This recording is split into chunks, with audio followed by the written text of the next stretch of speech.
Friends, இது உங்கள் create டாரகர் channel. So இன்றைக்கி நம்ம எம்எஸ் எக்ஸலில் என்ன பார்க்க போகிறோம்னா என்ட்ரிங் வேல்யூஸ் அண்டு ஃபார்முலாஸ் பற்றி பார்க்க போகிறோம். சரி, வாங்க சப்ஜெக்ட்டுக்குள்ளே போகலாம். இப்போ நம்ம முன்னாடி பார்த்தபடி இப்போ இப்போ ஒரு பாக்ஸை நான் கிளிக் பண்ணுறேன். அந்த ரெக்டாங்குலர்ஸ் வந்து B1. ஸோ அது வந்து பிளாக் கலரில் வந்து ரெக்டாங்குலர் பாக்ஸாக வந்து ஹைலைட் ஆகுது. அது செல்லுன்னு உங்களுக்கு தெரியும். ஸோ அது வந்து இப்போ நம்ம எந்த பாக்ஸை கிளிக் பண்ணுறோமோ அதுதான் வந்து ஆக்டிவ் செல்லு. ஸோ அந்த கிளிக் பண்ணுற பாக்ஸில் நாம் என்ன பண்ணலான்னா ஹைலைட் ஆகிறதுல அந்த பாக்ஸை வந்து நாம் வந்து டெக்ஸ்ட் வந்து என்ட்ரு பண்ண முடியும். ஸோ அதுதான் வந்து ஆக்டிவ் செல்லுன்னு சொல்லுவாங்க. ஸோ இப்போ நாம் வந்து அதில் வந்து ஒரு எக்ஸாம்பிளாக ஒரு சின்னதாக ஒரு ஃபார்முலா பார்ப்போம். ஸோ ஒன்றும் இல்லை, அதில் நான் இப்போ கிளிக் பண்ணிட்டு ஆக்டிவ் செல்லில் கிளிக் பண்ணிட்டு சும்மா ஒரு காலம் அப்படின்னு அடிக்கிறேன். காலத்தோட உங்களுக்கு நம்பர் தெரியும், 16,384. அதேமாரி ரோன்னு டைப் பண்ணிட்டு 10,48,576 வந்து ரோஸ் இருக்குது ஒரு ஒர்க் ஷீட்டில். இது நம்ம காமனான விஷயம் தெரிஞ்சது. ஸோ இப்போ வந்து செல்ஸ் எவ்வளோ நம்ம தெரியணும்னு வச்சுக்கோங்களேன். இப்போ செல்ஸை நான் கிளிக் பண்ணிட்டு இது ரெண்டுத்தோட இப்போ ரெண்டுத்தையும் நம்ம மல்டிப்ளை பண்ணால் நம்ம எவ்வளோ செல் அப்படிங்கிறத கண்டுபிடிச்சிடலாம். ஸோ இப்போ நான் ஃபஸ்ட்டு வேல்யூலாம் என்ட்ரு பண்ணுறேன். சொன்ன வேல்யூலாம் இப்போ நான் என்ட்ரு பண்ணுறேன். இப்போ நமக்கு வந்து எவ்வளோ காலம் இருக்குதுன்னு தெரியும், எவ்வளோ ரோ இருக்குதுன்னு தெரியும்.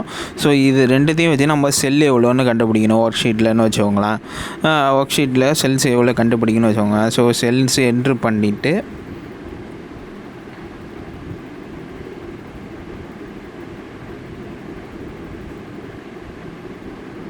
இப்போ செல்லுன்னு என்ட்ரு பண்ணுறேன்.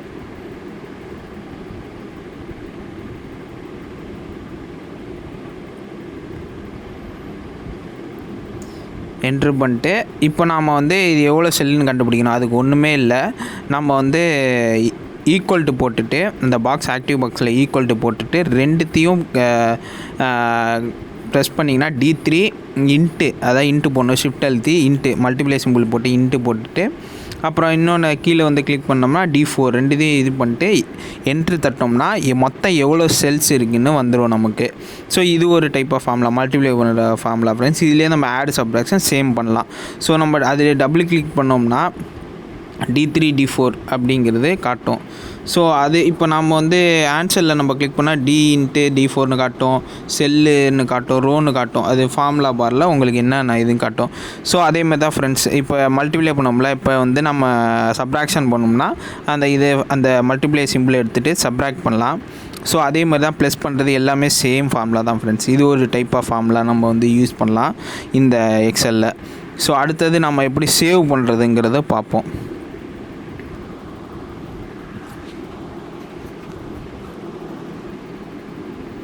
சேவ் பண்ணுறது ஒன்றும் இல்லை, இப்போ இது ரிப்பினில் போய்ட்டு சேவ் அஸ் அப்படிங்கிற ஒரு ஆப்ஷன் இருக்கும். ஸோ அதில் கொடுத்துட்டு நம்ம சேவ் பண்ணிக்கலாம் ஃப்ரெண்ட்ஸ். ஸோ இந்த ஒர்க் பண்ண நமக்கு வந்து டெலீட் பண்ணாமல் இருக்கணும் அப்படிங்கிறது சேவ்னு நம்ம கொடுத்துட்டு அந்த சேவ் அஸ் ஆப்ஷனில் நம்ம கொடுத்து சேவ் பண்ணிக்கலாம் ஃப்ரெண்ட்ஸ். ஸோ இது ஒரு டைப் ஆஃப் ஃபார்முலா ஃப்ரெண்ட்ஸ். இதுக்கப்புறம் நம்ம நிறையா பார்ப்போம். நம்ம வீடியோ லைக் பண்ணுங்கள், ஷேர் பண்ணுங்கள். தேங்க்ஸ் ஃபார் வாட்சிங் ஃப்ரெண்ட்ஸ்.